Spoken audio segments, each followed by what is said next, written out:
Bonsoir. Qui a tué les juges, Yanni? Brutal, n'est-ce pas?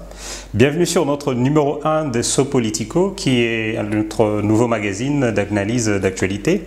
On va être un peu fou, un peu comme les réseaux sociaux, un peu comme ces pays qui, à la fois, vont vers une certaine dérive, mais gardent les caps dans une résilience qui est propre à lui. Alors, rapidement, nous allons analyser tour à tour beaucoup de sujets. D'abord, ce décès très tragique du juge Raphaël Yanni, le président du tribunal des grandes instances de la Gombe, qui a rendu l'âme le mercredi dernier, dans des circonstances qui restent à élucider. D'après un premier rapport, on va dire le rapport d'autopsie, un extrait que plusieurs sources ont rapporté à Politico.cd, le juge a été bel et bien empoisonné, c'est la conclusion jusqu'alors de l'autopsie. Les médecins ont décelé en fait des substances toxiques dans son organisme qui sont à la base de son décès. Et donc le juge n'est pas mort d'une mort naturelle, comme on va dire, il n'est pas décédé d'une mort naturelle. Et jusqu'alors, le rapport n'est pas encore publié officiellement. Les équipes des médecins ont demandé à ce que des recherches soient approfondies, notamment pour savoir quelle est la substance exacte qui a tué les juges. Et bien évidemment, ils ont recueilli une expertise internationale qui est envisagée sous l'égide du gouvernement congolais parce qu'il y a quand même certaines limites technologiques dans notre pays. C'est un peu ça la situation. Alors, plusieurs médias ont effectivement interviewé la famille du juge en essayant d'en savoir un peu plus. La famille a dit qu'elle n'était pas au courant d'une quelconque conclusion, ce qui a créé une certaine confusion autour de cette situation, mais d'emblée, sachez que, en tout cas de nos sources qui sont au cœur de cette affaire, c'est ça la position, en fait, c'est que les juges a bel et bien été empoisonnés. Alors, selon les dossiers au niveau de la justice, il y a l'enquête continue jusqu'à savoir qui a tué les juges, parce qu'au moment où on a identifié que les juges a été empoisonné, que la mort n'est pas naturelle, on va bel et bien sur une piste criminelle. Pour l'instant, on n'a pas beaucoup plus d'informations à ces sujets, où se dirigent les enquêtes, qui est suspecté. En tout cas, pour l'instant, les tribunaux de Twitter n'ont qu'à attendre un peu. Il y a beaucoup de spéculations, les noms sont cités aussi vaguement et les experts vont tous dans un sens ou dans un autre. On va être sincère, il est bien malin ou divin que c'est lui qui va nous dire qui a tué les juges, parce que les mobiles peuvent être logiques, bien évidemment, on peut dire tel avait intérêt, mais cela n'a aucune importance à partir du moment où il faut... C'est un sujet très sensible d'abord, il y a mort d'homme, ensuite c'était dans le cadre d'une enquête judiciaire, d'une poursuite, d'un procès en cours. Donc évidemment ça choque tout le monde et tout le monde a envie tout de suite d'attraper un voleur, un tueur, mais soyons un peu plus apaisés. Nous n'avons strictement, y compris nous les journalistes, aucun moyen de le savoir en ces moments. Donc il faut laisser la justice faire son travail, laisser les médecins faire leur travail et ça nous donnera bien évidemment beaucoup plus de détails. Et comme vous le savez, quand il y a des détails, on en discute toujours, on publie toujours sur Politico et on en parlera à cœur ouvert. Alors pour en savoir un peu plus, je vais devoir interroger un avocat. On va prendre maître Georges Kapiamba, qui a suivi en fait le procès depuis le début. Notre question n'est pas tant de savoir qui a tué qui, mais c'est d'abord savoir qu'advient-il du procès. Les 3 juin, le procès Vital Kamerhe va revenir. C'est le procès du directeur des cabinets du chef de l'État qu'il est encore, aux côtés de l'homme d'affaires Jamal Sami, l'inoxydable, et de M. Jeannot Mouima, qui est un comptable à la présidence congolaise. Alors, qu'est-ce que ce procès va devenir avec la mort du juge-président? Nous allons peut-être essayer de joindre tout de suite M. Georges Kapiamba au téléphone pour savoir un peu de la lecture d'un homme de loi, d'un homme de droit, on va dire, qu'est-ce qui prévoit la procédure et qu'est-ce qui va arriver le mercredi quand la justice, quand les tribunaux vont à nouveau siéger.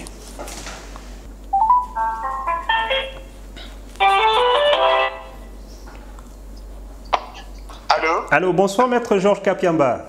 Bonsoir. Bonsoir. Ici, c'est Litsani Choukran depuis les studios de Politico.cd. Nous aimerions savoir le procès du directeur de cabinet du président Félix Tshisekedi, M. Vital Kamerhe et deux autres co-accusés, reprend le mercredi avec un événement tragique, c'est la mort du juge président. Mais que prévoit la procédure dans cette situation? Qu'est-ce que le procès va devenir à partir de là?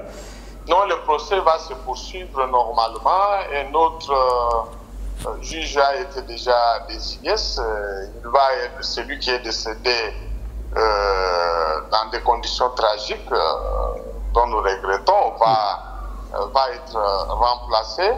Et donc, il n'y a aucun problème, il n'y aura aucun obstacle majeur qui pourra handicaper la reprise normale de ce procès, les trois. Donc, il n'y a aucun handicap, mais est-ce qu'il n'y aura pas un retard occasionné lié à ces changements? En principe, non. Pourquoi? Parce que même celui qui doit le remplacer, il fait partie de ceux qui n'avaient pas participé déjà aux deux audiences, il a eu suffisamment du temps pour s'imprégner du dossier. Et le jour même, les trois avant de reprendre les débats, il sera procédé d'abord à ce qu'on appelle en jargon juridique réouverture des débats. Donc tous les procès-verbaux de deux audiences antérieures vont être lus avant que les débats ne reprennent par là où ça s'était arrêté.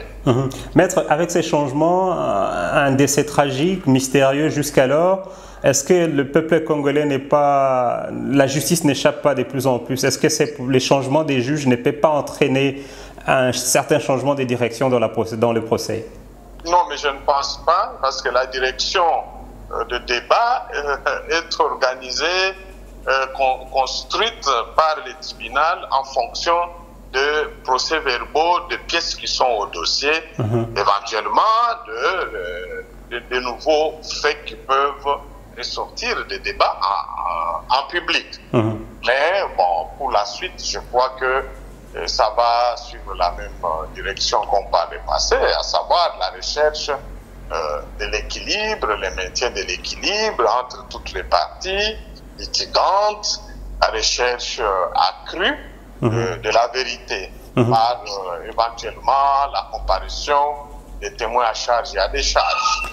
Maître, vous êtes un défenseur de droits de l'homme en RDC. Comment vivez-vous l'assassinat ou on va dire, le décès d'un juge? Comment voyez-vous une telle situation? Non, j'ai appris ça avec beaucoup d'horreur. Vous savez, dans sa situation, il devient pour nous pratiquement un martyr de la défense de la justice. Surtout un martyr dans le cadre de la répression contre des crimes de corruption, de détournement de deniers publics et de blanchiment des capitaux. Et donc, c'est quelqu'un qui doit plus être oublié par la mémoire collective. Et nous devrions, en tant qu'État, en tant que communauté, prendre des dispositions pour que les générations à venir apprennent qu'à un certain moment de l'histoire de notre pays, dans la recherche de la restauration de l'état de droit, il y a eu des dignes fils qui ont servi la nation et qui sont tombés armes à main sur les champs d'honneur. Notamment, lui est tombé sur les champs d'honneur. Merci, Maître. Une dernière question, Maître. Est-ce que vous êtes au courant de l'évolution de l'autopsie notamment et des enquêtes autour? Parce qu'il y avait une information judiciaire qui a été ouverte à ces sujets.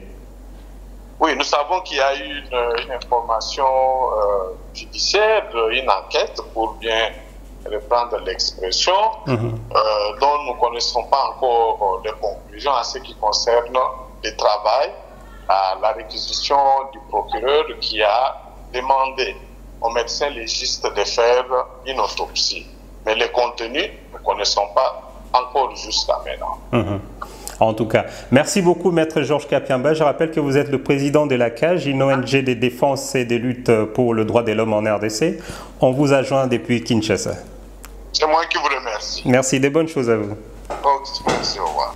Merci. On vient d'avoir Maître Georges Kapiamba qui nous a donné un peu plus d'éclairage au sujet de ces procès qui va reprendre le mercredi autour de Vital Kamerhe, Jamal Sami et Jeannot Mouima. Si je peux reprendre l'avocat, il n'y a vraiment pas d'incidence sur le déroulement du procès à part le fait qu'on doit changer les juges, en fait, les bureaux, les juges présidents. Il va y avoir certaines nouvelles mises en place, mais grosso modo, comme il l'a dit, le procès va devoir continuer. La recherche de la justice dans cette affaire va continuer, ainsi de suite, en tout cas. Alors, dans les chapitres judiciaires, nous avons aussi d'autres procès. En fait, on n'a pas que l'affaire des maisons préfabriquées, parce que, comme disaient certains, les projets de 100 jours est une véritable boîte de Pandore.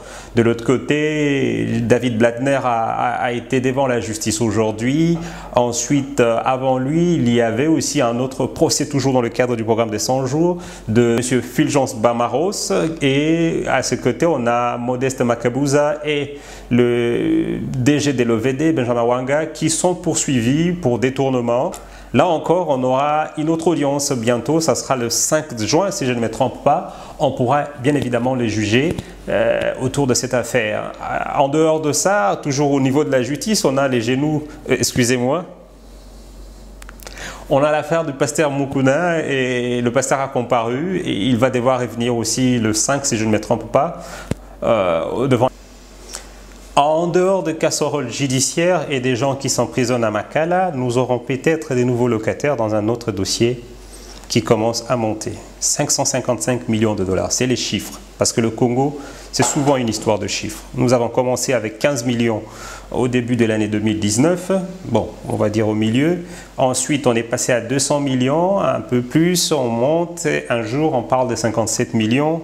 De notre tonton Jamal Sami, qui par ailleurs nous accuse de jalousie. Eh bien, la jalousie, on va la faire autour d'un autre scandale à venir, c'est celui de 555 millions de dollars. Pour la petite histoire, dans ces dossiers, tout est parti d'une simple question. Où en sont les travaux de la modernisation de l'aéroport international d'Ndjili? Ça, c'est une question que José Makila Sundama, notre tonton national, aujourd'hui sénateur, va poser au ministre de Transport, l'actuel ministre des Transports au Sénat. Et pour ceux qui ont peut-être oublié, le 1er mai 2018, le président Joseph Kabila a traîné toute sa cour au niveau de l'aéroport international d'Ndjili, où l'attendait une maquette somptueuse à vous faire baver, qui, en fait, d'après les explications d'un certain José Makila, qui était à l'époque ministre des Transports, ça serait notre nouvel aéroport. C'est-à-dire, il y aurait des travaux pour pouvoir moderniser notre champignon national, qui est assez vétuste, pour en faire un grand hub régional du transport aérien. Bravo, félicitations, il y aura même un cocktail à la fin.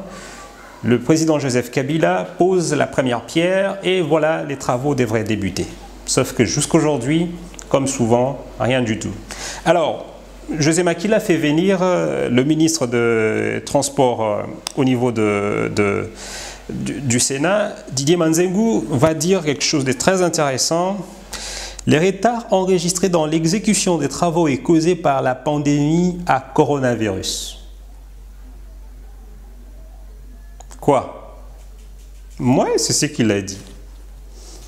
Nous avons mis en place un comité de pilotage composé des experts, des ITPR, de la RVA et de son ministère, à lui José et à lui ministre des Transports, afin de redynamiser le projet. Par ailleurs, le ministre note que les études techniques et topographiques du projet ainsi que les études de faisabilité sont réalisées à 80%. Il y a juste un détail que j'aimerais vous rappeler. Le projet a été évalué à 364 millions de dollars pour un contrat de 36 mois. Là, nous sommes en 2018. Bilengue, qui est toujours DG aujourd'hui, avait signé en fait un contrat de financement entre la RVA et le groupe chinois Weihai International Economy and Technical Cooperative, en abrégé WIETEC, ETC. Et dans le financement de ces projets, la Exim Bank of China devrait débourser une grande partie, soit 60% du montant demandé. Le montant demandé, comme je vous l'ai dit, c'est à 364 millions de dollars. Jusque-là, on se rend compte qu'en fait, quand Joseph Kabila inaugure le projet, en fait, il n'y avait pas d'étude de faisabilité. Parce que le ministre lui-même dit que les études de faisabilité ont atteint aujourd'hui 80%. Sauf que le projet pour lequel le président Joseph Kabila va inaugurer les débuts des travaux n'avait pas reçu en fait son financement. Nous sommes le 20 avril 2018. La société WIETC, qui a signé le contrat avec l'État congolais pour construire cet aéroport, écrit une lettre au directeur général de la RVA, qui est M. Bilenge, pour lui demander ceci. Messieurs les directeurs généraux, nous avons l'honneur de venir par la présente auprès de votre autorité vous informer que nous avons reçu le paiement du projet CIO le 20 avril 2018, dont le montant est de 20 millions de dollars américains et vous en remercions. On parle du projet de la modernisation de l'aéroport. La complicité, l'importance et l'urgence du projet, et sachant que le projet n'a pas encore rempli les conditions de libération du prêt par les bailleurs Exim Bank, nous nous permettons de venir vous communiquer de 3 points ci-après comme des éclaircissements. Point 1. Suivant votre instruction après la réception de ces paiements, nous coopérons avec vous pour l'organisation de la cérémonie de la pose de la première pierre et les travaux préliminaires du projet. Au cas où le paiement à poursuivre ne peut être mis en place à temps, notre entreprise sera obligée de suspendre les travaux préliminaires du projet et exempter de toute responsabilité ou des dommages éventuels. Notre entreprise continuera de coopérer positivement avec vous pour la négociation avec Exim Bank afin de réussir d'obtenir le prêt. Cependant, si à la fin Exim Bank n'arrive pas à accorder le prêt, l'entreprise ne prendra aucune responsabilité ou dommages éventuels à sa charge. Attendant une suite favorable que nous dénierait à la présente, bon, ils ont écrit en français, veuillez agréer, monsieur le directeur général, l'expression de notre considération représentant Chu Tian. Bon, il a un nom chinois. Anyway, vous aurez la copie de cette lettre. Comme vous venez de le comprendre, le projet n'avait pas encore reçu son financement des Exim Bank. Et jusqu'à l'heure, nous n'avons aucune lettre des Exim Bank qui prouve que le paiement a été contracté. D'où la question de savoir comment on peut payer un paiement de 550 millions de dollars aujourd'hui sans être sûr d'avoir contracté la dette, d'avoir reçu en fait l'emprunt. Pour en savoir plus, nous allons appeler le député Claudel Loubaya qui suit les dossiers de GOPAS depuis un bon moment et lui, il comprend mieux la situation. On va essayer de comprendre nous aussi quel est le soubassement de ces futurs scandales à venir autour de la RVA et de cet aéroport fantôme finalement.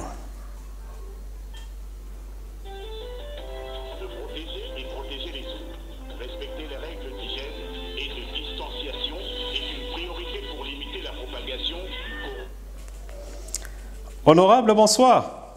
Bonsoir, ça va? Ça va bien. Je vous signale qu'en fait, je suis en train d'enregistrer une petite émission vidéo. Oui. Alors, moi, je vous appelle parce que nous traitons la question de fameux 555 millions d'Exim Bank. Exact. Alors, nous ne comprenons pas ce qui se passe parce que nous avons une lettre du constructeur qui avait signé le contrat avec l'État congolais par rapport d'abord au projet de l'aéroport d'Ndjili, modernisation. Oui. Et le constructeur dit qu'il n'a pas reçu le prêt, outre le paiement de 20 millions de dollars provenant de l'État congolais. Exact. Mais après, nous n'avons retrouvé aucun document qui affirme qu'il y a eu dette. Et pire, l'aéroport n'a jamais vu le jour parce qu'à moins que nous n'ayons pas des yeux pour voir, mais quand on passe à Ndjili, il n'y a rien. Alors, est-ce que vous avez eu connaissance du dossier et quelles sont les informations que vous avez à votre niveau?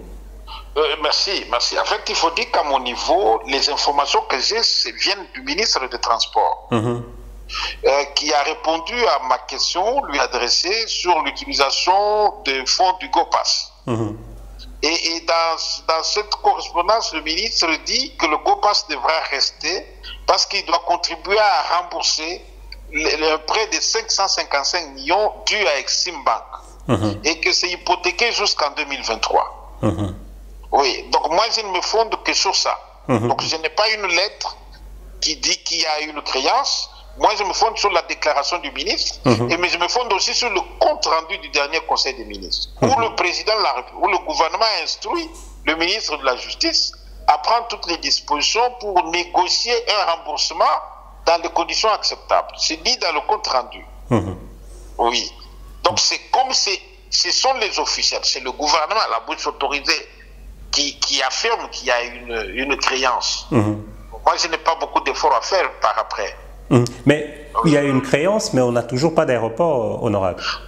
C'est pour cela que j'ai dit que maintenant, là, il faut qu'on mette un peu, qu'on ramène la balle à terre et qu'il y ait une enquête pour savoir, est-ce qu'il y a eu créance? Si créance il y a eu, ça a été perçu par qui? Ça a été perçu quand? Et ça a été versé sur quel compte? Et qui a actionné ce compte-là? Et à quoi ça a été affecté? Donc il faut d'abord qu'on sache ça avant de savoir s'il y a eu créance ou pas. Deux, il y en a qui disent que non, il y a plutôt le 20 millions et une avance de 20 millions de la part du gouvernement congolais sur le fonds du GOPAS. D'accord, mais les 20 millions, ça se permet de faire quoi? Parce que les travaux aussi se sont limités à la maquette. Est-ce que les 20 millions ou la maquette a-t-elle coûté seulement 20 millions? Donc c'est un peu tout ça qui doit être clarifié. Le ministre du Transport sera lundi devant la commission de suivi et évaluation de politique publique de l'Assemblée nationale, où je l'ai fait venir. Comme ça, nous allons essayer de nous expliquer un peu sur tout ça. En tout cas, merci honorable. Il faut nous demander si c'est plutôt les cocktails de lancement qui a coûté 20 millions. Mais au-delà de ça, il y a aussi le fait que le président Félix Tshisekedi, qui arrive au pouvoir dans un contexte très difficile où chaque million est recherché, on se rappelle que nous traquons en justice des gens qui auraient détourné 57 millions, mais le président va se retrouver avec 555 millions qu'il va rembourser sur sa période du pouvoir, alors qu'on n'a pas de résultat sur cet emprunt en fait. On n'a pas de résultat et les 555 millions font 10% du budget actualisé, rectifié. Oui, ça veut dire que le budget rectifié sera de 5 milliards et demi et 10% ça fait 555 millions. Et donc le président Tshisekedi va passer son temps à rembourser 555 millions qui se seront volatilisés comme ça dans la nature sans qu'il y ait une moindre retombée. Et c'est pour cela qu'une enquête judiciaire s'impose en ce moment ici pour pouvoir établir les responsabilités. En fait, il faut d'abord retracer cette créance. Il faut la retrouver et y retrouver là où les poches ou sinon les comptes par lesquels elle est passée avant de pouvoir envisager son remboursement éventuel. Parce que comme je l'ai dit, il ne faut pas que le gouvernement, il ne faut pas que l'État congolais oblige le Congolais, les citoyens, à s'appauvrir davantage en remboursant une créance qui n'a servi à rien pour le pays. Bien évidemment. Merci beaucoup, honorable. Je rappelle que vous êtes l'élu des Kananga. On vous a joint depuis Kinshasa. Merci. Merci à vous. Voilà, les ministres seront au Parlement, cette fois-ci à la Chambre basse, l'Assemblée nationale, dans une commission pour pouvoir expliquer un peu, comme vient de le dire l'honorable Loubaya, il est question de savoir qui a pris l'argent, à quoi a servi l'argent, et bien évidemment, on va rembourser, s'il faut rembourser, la continuité de l'État existe. Nous demandons seulement aux juges de Matete de s'apprêter encore parce que, non, cette fois-ci, ça sera la Cour de cassation peut-être, parce que ça va encore barder et la République des magistrats, comme dénonce la présidente de l'Assemblée nationale, Janine Mabunda, risque de perdurer quand même parce qu'on a toujours, de jour au jour, des situations un peu plus compliquées. Alors, pour chuter avec un sujet beaucoup moins sérieux, on va dire moins colérique, les députés Patrick Mouyaya est accusé de vouloir changer les nationalités. En fait, un tweet malheureux, on va dire, où il dit « de quoi vous donner envie de naître ailleurs ». Il parle du projet SpaceX qui vient d'envoyer 2 astronautes à l'espace dans une coopération État-privé aux États-Unis entre la NASA et la société SpaceX. Et malheureusement, comme dans la République de Twitter, tout mot qu'on place part en vrille et soulève des colères qu'on garde parfois longtemps en attendant une belle occasion d'enfoncer le coup de poignard sur quelqu'un. Bon, est-ce que Patrick Mouillaï avait bien changé de nationalité? On va le joindre quand même pour boucler cet élément afin de savoir s'il le veut, en tout cas, comme ça, qu'il nous laisse les sièges, on pourra l'occuper au Parlement.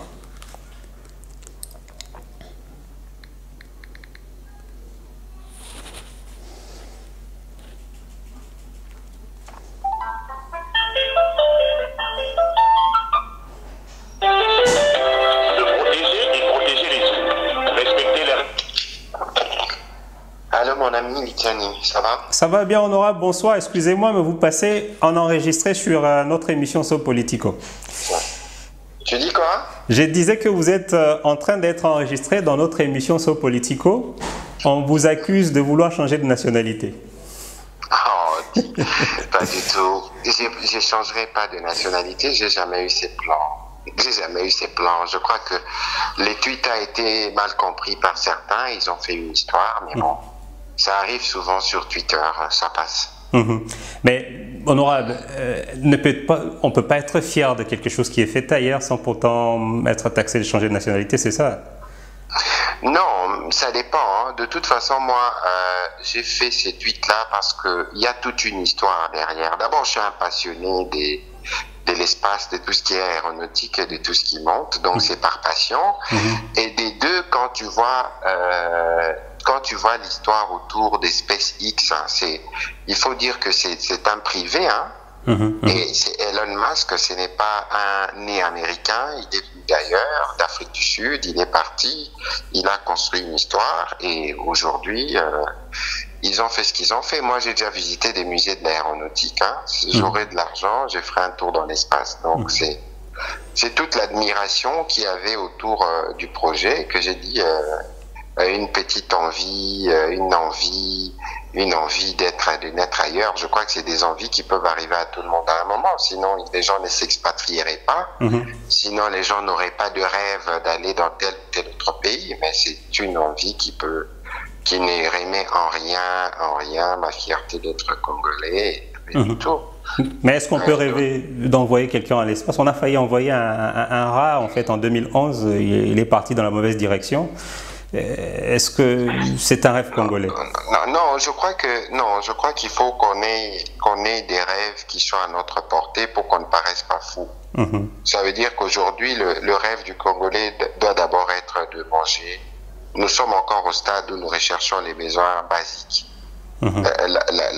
Des besoins basiques. La preuve, tous les débats tournent autour de la marmite. Les débats politiques depuis les années 60 n'ont jamais vraiment tourné sur la manière de développer le pays, la manière dont on le change. Donc je crois que s'il y a des rêves que nous pouvons faire aujourd'hui, c'est d'abord de faire le rêve de briser les tribus, c'est d'abord de faire le rêve de voir que des étrangers, des gens peuvent venir d'ailleurs et réussir là où nous on n'a pas spécialement réussi et nous voir les applaudir. C'est le cas d'Elon Musk. Les Américains ne le regardent pas comme un immigré, mais on le regarde comme un Américain qui vient, qui travaille et qui fait du succès. Le président Trump s'est déplacé pour ça. Je ne sais pas si chez nous c'était un gars qui débarquait du Nigeria, si le président Tshisekedi s'est déplacé, si nous tous on aurait eu autant un tel sentiment de fierté. Je crois que nous sommes à des lustres d'atteindre ces niveaux, mais bon, c'est une tâche à laquelle nous attenons, et je suis sûr que nous y arriverons, peut-être pas nous, nous ne serons pas témoins, mais peut-être que nos enfants, nos arrière-petits-enfants, pourquoi pas, on n'est pas condamnés à rester les derniers. En tout cas, merci honorable, nous briser pour nous reconstruire, c'est ce que vous dites souvent. Nous espérons vous avoir prochainement dans notre élément pour pouvoir aborder ces grands sujets qui passionnent le Congo, l'avenir du pays, et comme vous l'aviez dit, nous avons tous cette idée de pouvoir développer ces pays un jour.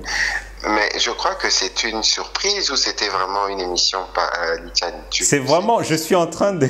Allez, je vais laisser passer cette partie parce que c'est vraiment... Je suis en train de filmer là. On a créé un nouveau format pour expliquer un peu toutes nos folies. Et en fait, on veut sortir du protocole. Ah, ok, très bien. Bon, de toute façon, moi, je suis votre élément. Alors, pour ceux qui ont peut-être compris mon tweet en dehors du contexte, qui s'apaise. L'idée n'était pas de dire que notre pays n'est pas un pays, j'allais dire, je ne pourrais pas dire le mot parce qu'il aurait été très fort, mais je crois que moi je suis de ceux qui croient à l'avenir de ce pays. J'y travaille depuis 10 ans. J'essaye d'être parmi ceux qui veulent incarner le changement dans mon attitude, dans mon engagement. Je crois qu'il faudrait éviter de voir, et justement, heureusement que vous faites un peu de dérision, il faudrait éviter de prendre tout au premier degré. Voilà. Mais bon, pour ceux qui auraient pu, de bonne foi, pour les personnes de bonne foi, qui auraient pu être lésées ou qui n'ont pas bien compris, qu'ils soient apaisés. Non, ça va. Moi-même, je me préparais plutôt à prendre votre siège si vous partez, mais bon, comme ce n'est pas le cas. Non. Tu prendras pas mon siège, mais tu prendras le sien, parce qu'il y en a 500. Bon, il suffit de convaincre des milliers de Congolais autour des idées comme moi j'ai fait, comme ça, on pourra ensemble peut-être voir comment changer les choses. D'où je suis, j'étais où vous êtes, vous pouvez me rejoindre là où je suis. Je vais essayer, surtout le siège des SAF m'intéresse beaucoup, mais on en parlera. Merci beaucoup, honorable, et de bonnes choses à vous. Merci à vous aussi. Merci. Voilà, on vient de terminer avec le député Patrick Mouyaya. C'est aussi la fin des sauts politiques d'aujourd'hui. On a parlé de la justice. Le procès Vital Kamerhe va continuer malgré la triste disparition du juge Gianni, à qui nous rendons nos hommages aujourd'hui. C'est un chevalier de la justice qui est tombé, comme a dit le maître Georges Kapiamba. C'est un fait qui choque la nation, qui est très important et qui est très tragique. Il ne faut pas le prendre avec de côté politique, avec des discussions, des disputes et des récupérations. C'est une situation grave qui nous touche. Aussi, c'est pour cette raison que nous n'allons pas spéculer autour des auteurs, autour de telles situations. Non, calmons-nous un peu. C'est important pour ce pays parce que de là où nous allons, avec les tensions qui montent, s'il y a une chose dans laquelle le Congo s'il y a une chose que le Congo a connue de manière permanente, c'est les crises. En fait, c'est l'instabilité.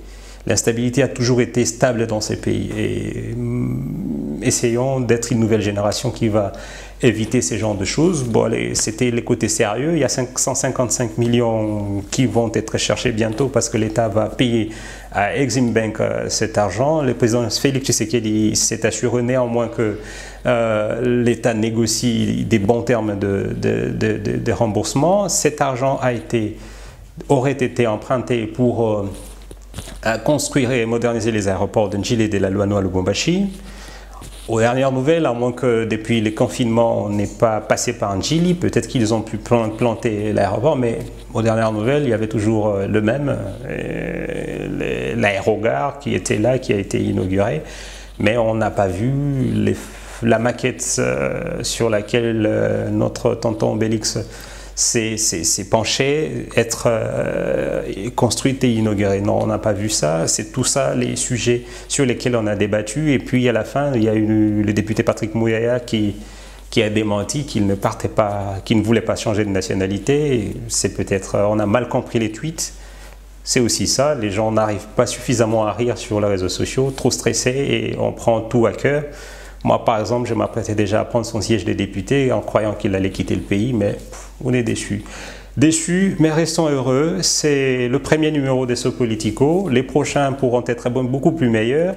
Donnez-nous des sujets, donnez-nous des gens à interroger. Nous irons vers eux. Nous allons commencer à comprendre les choses d'une autre manière, rire beaucoup, parce que si vous ne riez pas de ce qui se passe au Congo, aïe aïe aïe, je ne sais pas de quoi vous allez souffrir. Allez. Bonne soirée à vous et à la prochaine.